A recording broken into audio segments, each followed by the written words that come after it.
We got a good story about Deion today. It's good, and it also a little bit messy drama, but it's a good one, man. Y'all smash the like button, hit the notification bell. Thank you for subscribing to the I Smoke Hip Hop Live family. So Deion Sanders, let me take a break from the walking. Deion Sanders went to the children's hospital, you feel me? There was a young female named Piper in particular, but he talked to all the children there. There were scripted notes that he had just for humor and satire. But there was a particular female named Piper. He wanted her to help him out with coaching this year. Man, he definitely went to them kids and made them feel better, talked to them.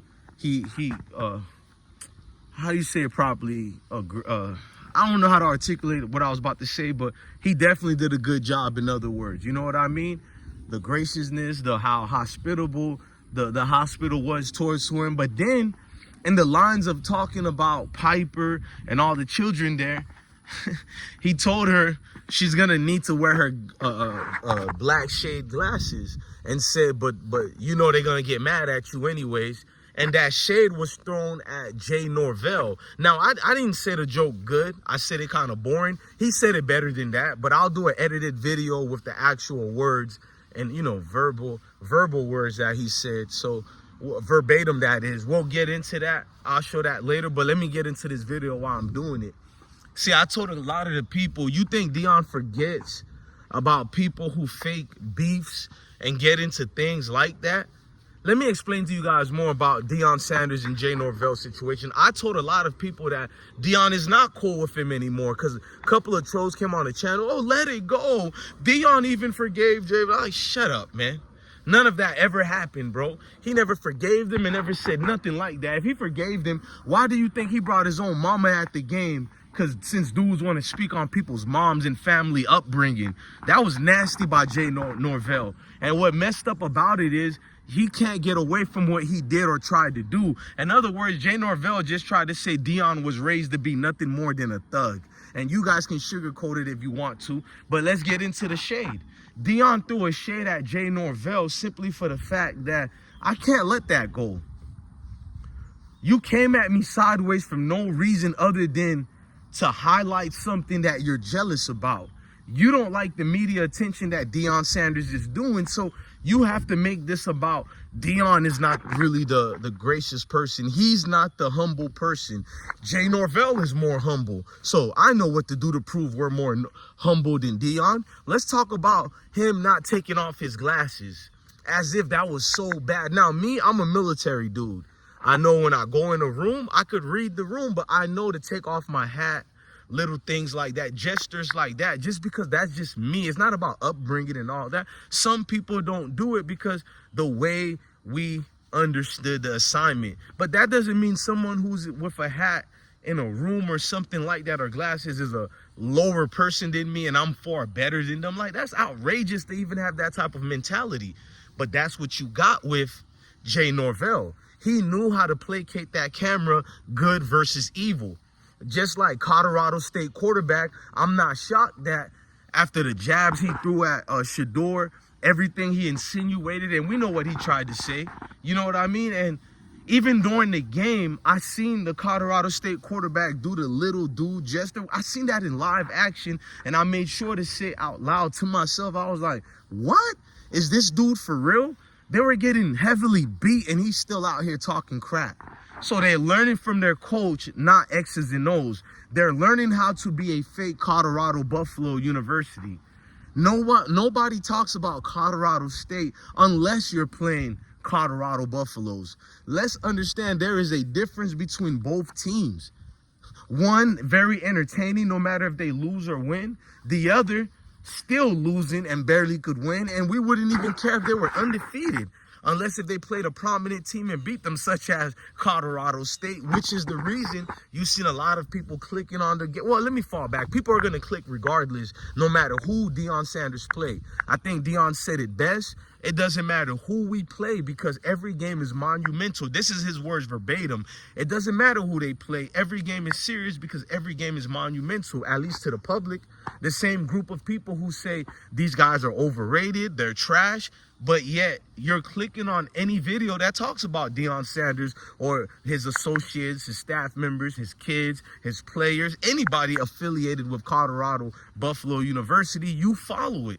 Now you're going to tell me that, but you do the same thing. Yeah, because I like them. I like Deion, and I like the fact that Colorado gave Deion Sanders, a man who I've loved since I was an adolescent. Deion is from Fort Myers, Florida. I'm a Florida boy. You feel me? So, yes, any team, and it could have been any team that gave Deion a chance. That's my team now. But here's the difference. When I make a team my team, even if I was part of a bandwagon, I, from my heart, actually follow it. I actually get acclimated, not just saying, oh, I'm a Colorado fan. I know everybody from the staff members, the committee board of Colorado, athletic director Rick George, all the players and players' stories such as Charlie Offerdahl and how he got his situation, his mom and dad raising him well to be what he became. You know what I mean? To walk on to becoming a full-time scholarship, like things like that. I graciate myself to that said so team that I become a fan of. Like, I love Kobe Bryant. I never liked Los Angeles Lakers.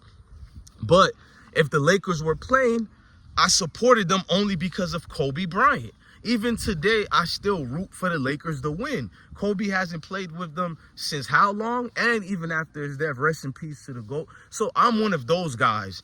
If you highlight a certain team for me, even though I've been knew them, but certain people they do good for or towards, you become my team. I'm one of those sports fans. And let's just be honest, if you love sports in general, it doesn't matter if I'm from Florida or whatever. Like, I do respect people from those states to support their teams, though. So just because I'm a Colorado fan doesn't mean I don't support my Florida teams no more. I tell the truth, though.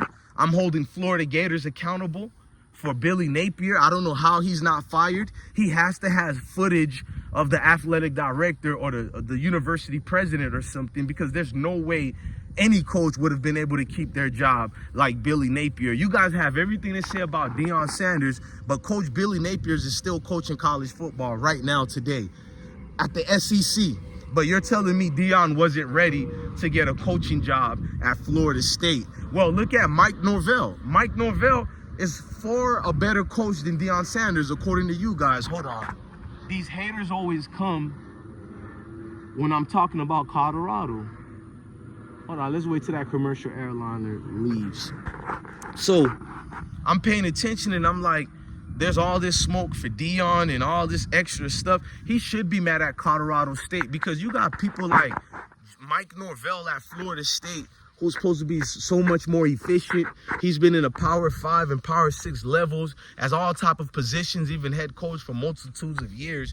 And what has he done at Florida State besides that one fluke season? What has he done so better than Willie Taggart? And I'm not out here to defend Willie Taggart. He deserved to be fired. He ran from Oregon University, which I think would have given them, well, no, Oregon actually restricted him from doing many things. I don't blame him for leaving, but went to Florida State. He bombed over there. Cool. But Mike Norvell is not doing anything different than the trash coaches like Billy Napier. So I don't want to hear from people that Florida State, oh, they didn't get Deion because he had no experience. Bro, what does that matter? The people with experience can't even get the job done that they're selecting. Might as well have given a chance to Deion Sanders. But let's fast forward. I digress. Jay Norville is not respected by Deion Sanders, and he never will be.